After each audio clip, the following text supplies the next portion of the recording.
Most people think we're moving to France for the wine, the history, or the scenery. No, yes, and yes. But it's more than that. Some might think it's a midlife crisis with a better soundtrack, and they're partially wrong. We spent 11 weeks in Colmar testing a different way to exist. We didn't go to find ourselves, but we might have anyway. We went there to see if the math of a normal family actually works somewhere else. What we found was not just a prettier city, it was the absence of a background frequency that defines every second of your life in America. I call it the hum. Once you hear it stop, you can never go back to pretending it's normal. This is the autopsy of the life we're leaving behind. This is the blueprint, the one we're building, in Alsace. It's been just over a month since we came home from Colmar. What we feel now is not the lingering effect of jet lag or a vacation afterglow. It's a full month back inside the gears of a normal life in Taunton. It's long enough for the routine to settle back into the floorboards and long enough for comparisons to stop being emotional and start being structural. We didn't go to Colmar as tourists. We didn't stay in a hotel and wait for someone to change our towels. We lived there for 11 weeks in a little apartment. Not a 1 week trip, not a decent 2 week vacation. When you're somewhere for a month, you start to see the cracks. The dirt in the corner shows and the gloss fades. After 2 months, you become a regular. You recognize places, and those places recognize you. People think they get a feel for a place after a week. We aimed for 10. After scheduling our flights, made it just over 11. We figured out what daily life actually feels like when you're not just passing through. We were there to test the baseline. This video is not about whether France is pretty.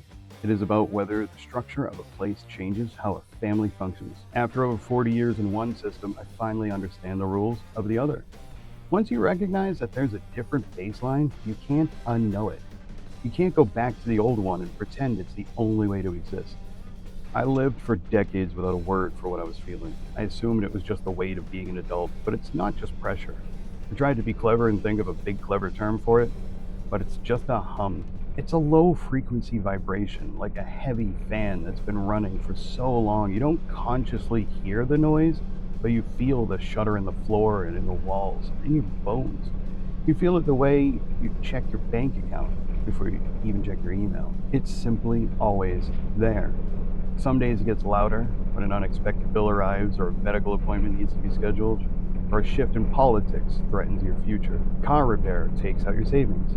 Again, it never actually turns off. It's all around us, even now in this very room. You can see it when you look out your window or when you turn on your television. You can feel it when you go to work, when you sit in a drive-thru at Dunkin', or when you pay your taxes. It is a world that has been pulled over your eyes to blind you from the truth.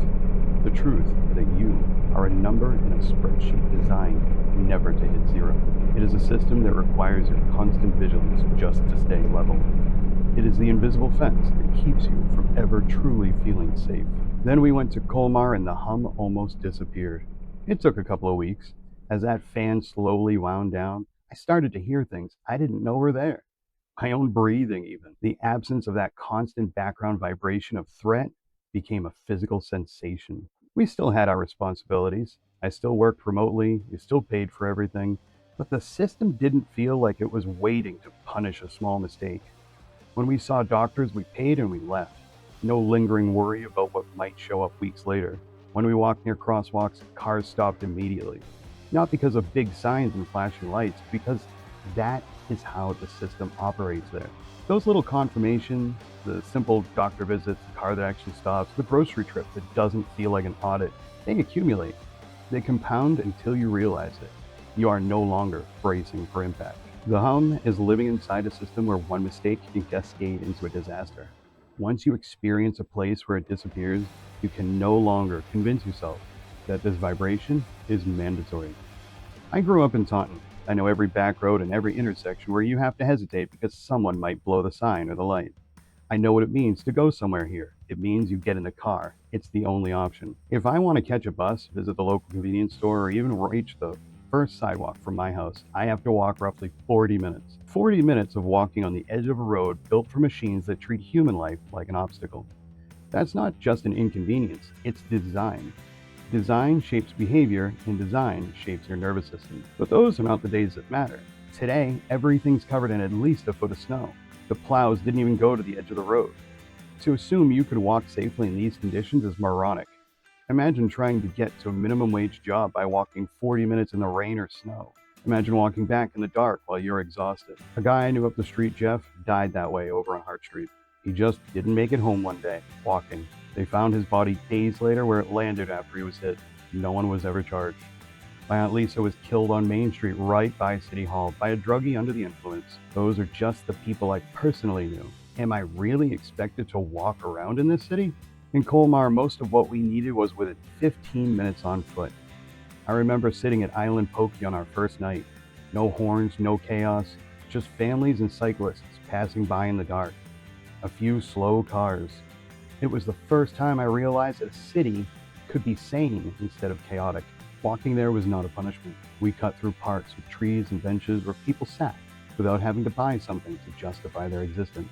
In a previous video, I mentioned how Sylvie said she was genuinely scared in a Walmart, but she could see everything in the covered market. That's the difference. One environment overloads your nervous system, the other one respects it. Then there's buses. The C, E, and F lines were 3 minutes from the apartment building, and the rest went in front of the train station only 10 minutes away. That station also connected to regional rail and the high-speed TGV.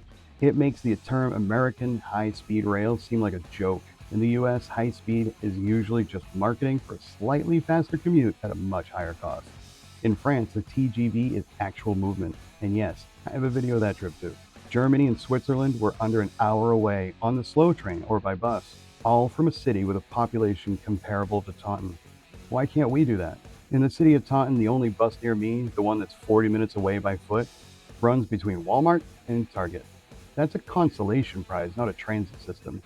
You actually have to stop at a corporate big box store before you can get another bus to the center of the city. I wonder who paid them to do that route. If you don't have a car, you are limited by design. In Colmar, transit expanded our possibilities. I carry a handicap placard because I have nerve damage. In Taunton, that means I am trapped. In Colmar, even when I struggled, the environment gave me options. There were benches, parks, and corners designed for a pause. The space was built with the assumption that human bodies are not machines. I sat down with my grandmother recently to try and explain this. It's not just about the scenery. I had to show her the map. The America she remembers has been replaced by a system that is actively consuming itself. In Taunton, a modest studio apartment is $1,500 a month. It's not a home, it's a filing cabinet for humans. The minimum wage here is $15 an hour. But after the state and feds take their cut, you see about 12.5. Do the math. To pay that rent, you have to work nearly 120 hours every month. That leaves you 40 hours of labor to pay for electricity, food, and the car you're forced to own. You're working 3 out of 4 weeks every month just for the right to have a lockbox you can sleep in with your junk. The American dream is nothing but a pyramid scheme. The goalposts haven't just moved, they've been bolted to the back of a truck and driven out of reach. I have looked all over this country for a way out. I spent 2 years in Albany, New York. I have looked at every affordable pocket left on the map.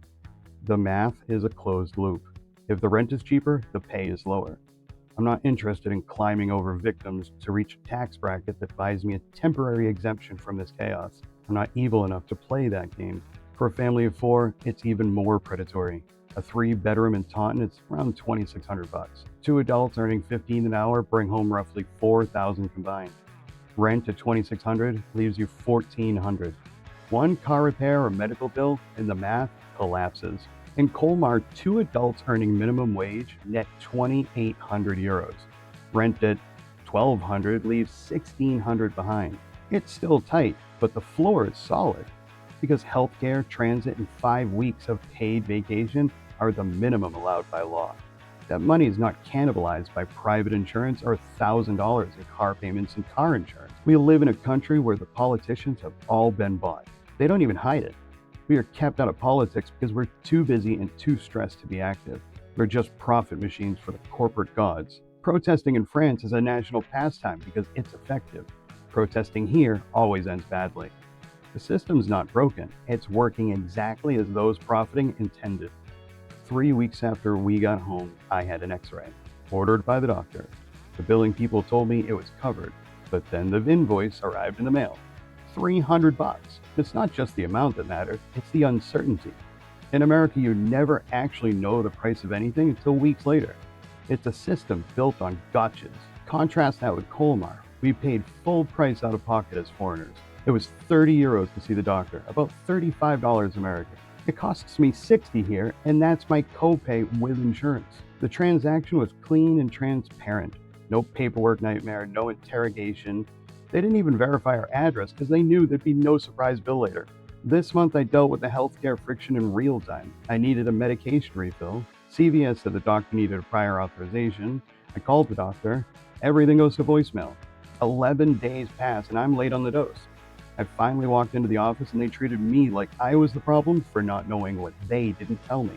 I took my weekly dose 16 days late.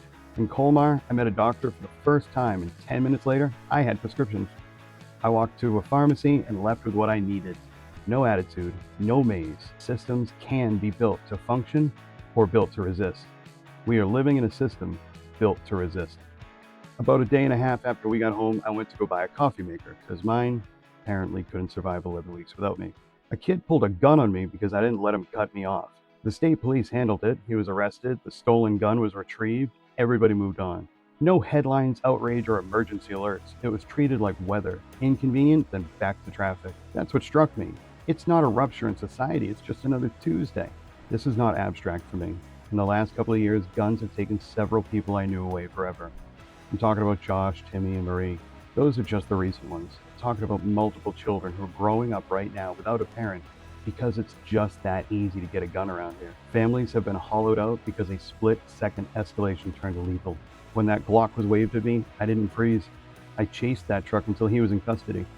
Not because I'm fearless, but because I know exactly what a gun in the wrong hands does to a community.